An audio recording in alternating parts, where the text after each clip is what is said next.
working with a highly escalated pursuer. She is so prone to hearing blame shame that he cannot mention a trigger he experiences without it escalating her. So even when her partner is trying to own his part in the cycle, she still hears it as blame or shame. Yeah.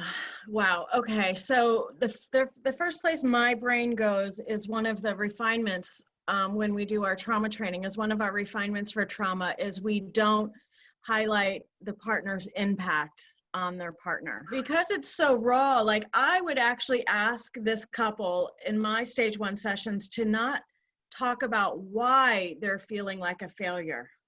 The why is already known. We don't need to sharpen the focus and poke our partner with the why. The why, like in the question, the why is when I feel when I get criticized by you or when I hear your criticism, I would encourage my clients to leave that out and just simply share with me their inner experience.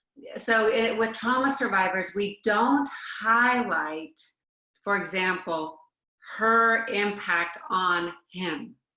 We don't highlight because she will spin in shame and won't be able to hear it. So we don't amplify that piece.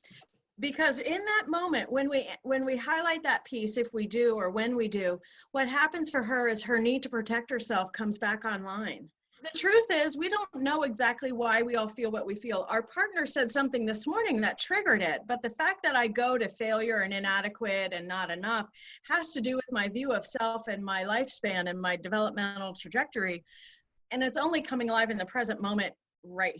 It's like there's a whole context for why we each feel what we feel. And so we don't want to get overly focused on the partner's impact to explain why I'm feeling in the moment. We want to just go to what comes alive. What are the emotions that come alive? Think about your worst moments with each other.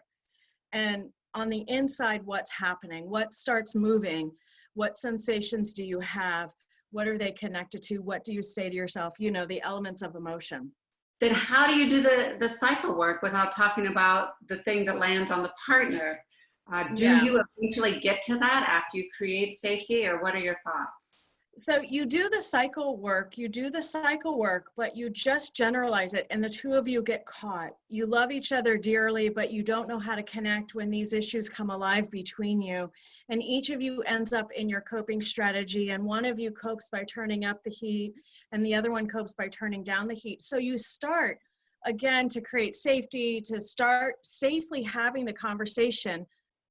You start talking about it in a more generic global way. And some couples have complained to me, but Catherine, you need to know what's happening.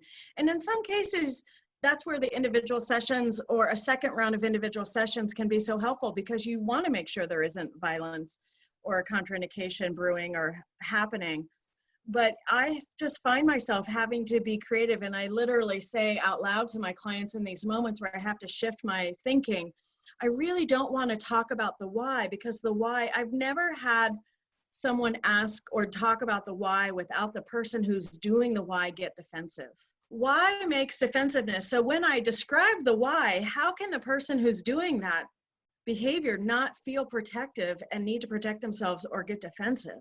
So I just say, I'm trying to talk about your distress in a way that is fair and safest to both of you. And I don't need to double down on the why. You both already know you're really good people in distress. None of us feel good about our behaviors when we're caught in distress and feel really stuck.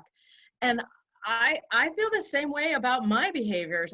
And thank you for not repeating my impact on my partner when I already feel terribly about it. Yeah. But thank you for helping my partner make contact with his inner world, talk about what that failure, inadequate, all those things do to him on the inside.